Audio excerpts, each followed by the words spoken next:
Hey, this is Pamela Riemenschneider. I'm the retail editor for Blue Book Services, and this is the Produce Reporter Week in Review.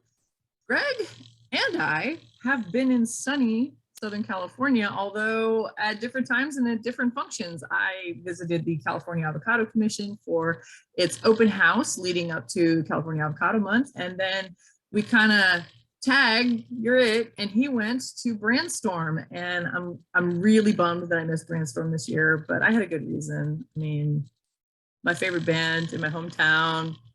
It was worth it. But I want to hear everything. What happened? It was good. It was always going to be a little bit of a weird year because BrandStorm had been a United event, and this is the first time that IFPA was going to be in charge of it. But a lot of the people who were involved in organizing, aside from the United leadership, the committees, they were still involved. So it definitely had a similar feel to previous ones. It was a very good event. It's an event for produce marketers, and I really think all of the education track was directed right at marketers and spoke the language that marketers speak and provided information that marketers can use to do their jobs better.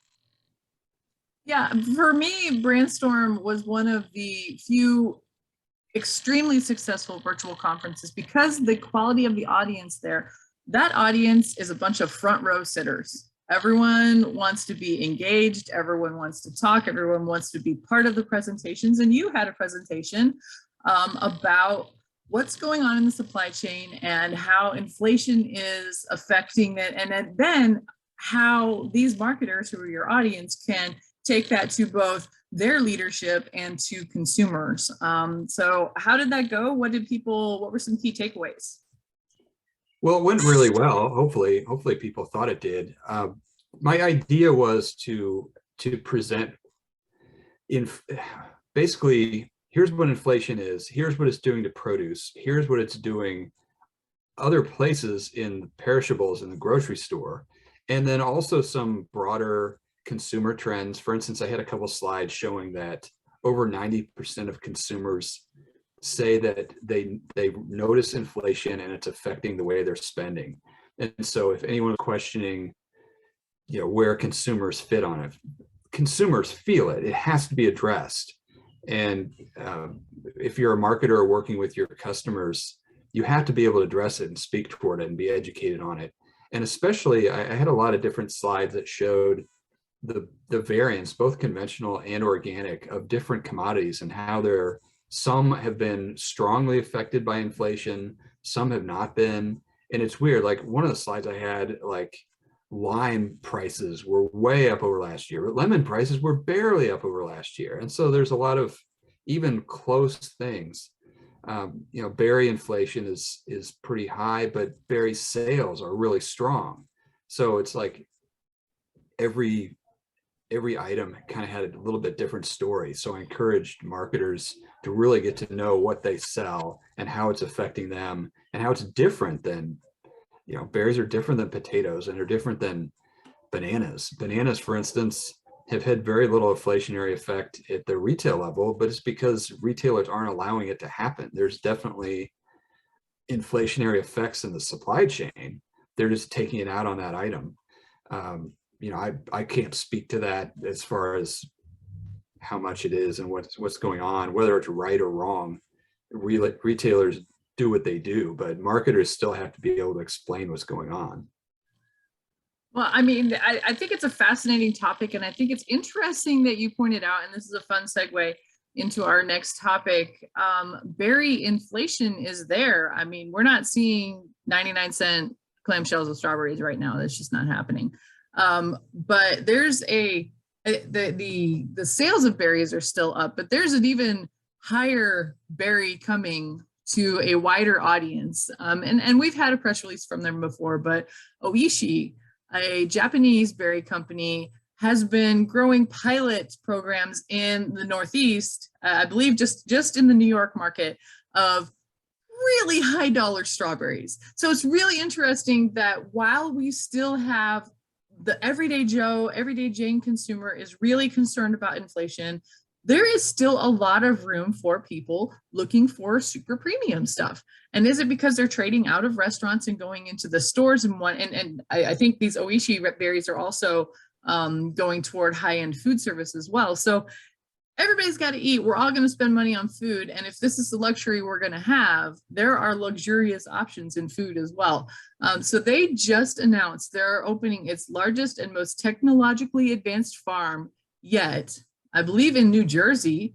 And it's Yeah, going to be in an old 70. Anheuser-Busch factory, which makes me sad because that means they're not producing beer there. I mean, we don't have any shortage of beer. I believe there will be plenty of Anheuser-Busch beers for the market that they serve. But what's really interesting about these berries, and I got to get my hands on some of them, they're on special right now.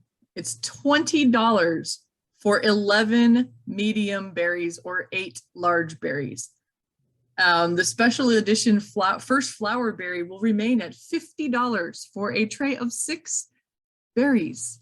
It's the perfect breakfast snack for your private airplane flight. You could have it with your pink globe pineapple smoothies.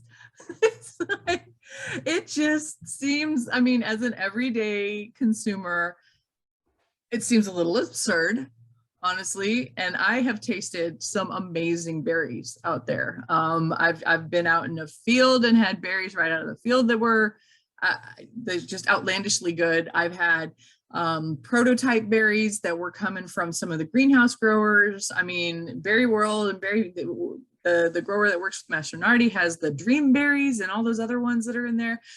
There's some pretty good berries out there. I don't know if there's $50 good berries out there, but I would love to find out. I would love to find out. I wonder if it's as good as the Oregon berries that I had at UPick Farms that are so soft and beautiful, they about fall apart on the trip home, which is, I'm sure, why they can't ship them anywhere. I know, yeah. So it might be that experience that your grandma talks about or that you talk about coming from the super local farms. Because when we talk about berries and supply chain, there is a spectrum of shelf life versus being able to pick, pack, and ship and get it out. And sometimes the ones that have the best flavor aren't the ones that can make it all the way through the supply chain. And that's true. Although I would argue that over the last 20, 30 years, berry development and breeding programs have produced a pretty darn good berry. But I don't know about a $50 berry for a tray of 6. Well, berries are weird because back when I started covering produce, they actually used to market the varieties of berries. Back 20, 25 years ago. And then they got away from it because it really, a lot of these varieties were only had like 2 to 4 week windows, and you'd have to explain where it was in the window. It just became too confusing. No one was buying, specifically going out for a Ventana berry. It's just sometimes of the year, some berries are better than others. It's because of the variety and where they're being grown. And but if you're doing a greenhouse, you take away all the weather factors. Yeah.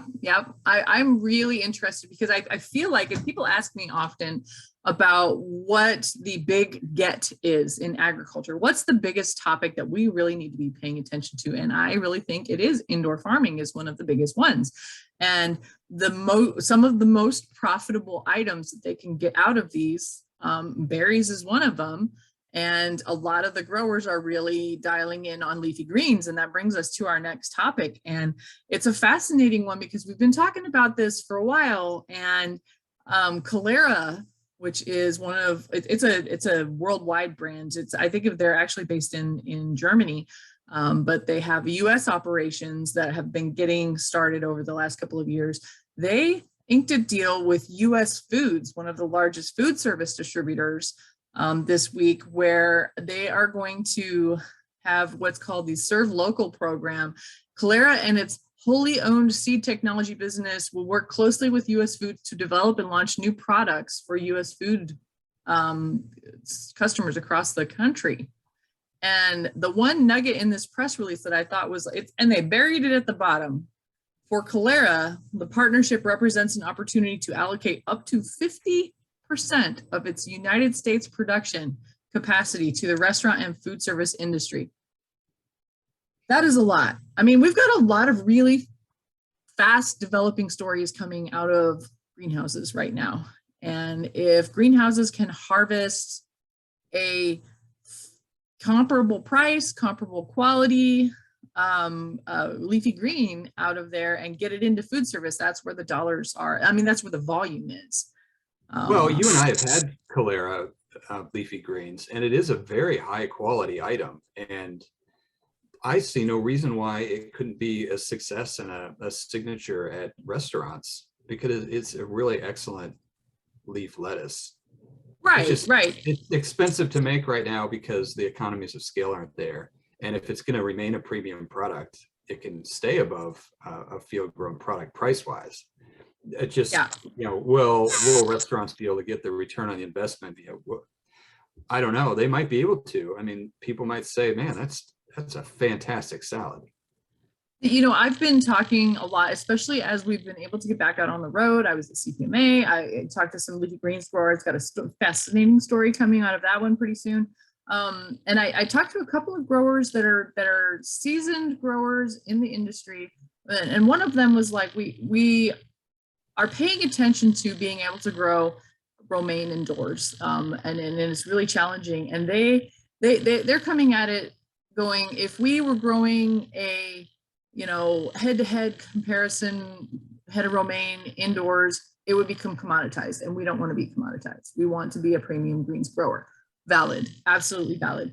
And then another grower I talked to said that they have been working on perfecting their operations to grow things like microgreens, or not microgreens, I'm sorry, fancy field greens, like the field green salad that we're very familiar with, at a cost parity with outdoor growing. And because they are going to locate their operations near distribution hubs. So we're getting closer to cutting out a lot of the issues that we have in that the food service may be hesitant because the quality of the lettuce is not the same, the price is higher.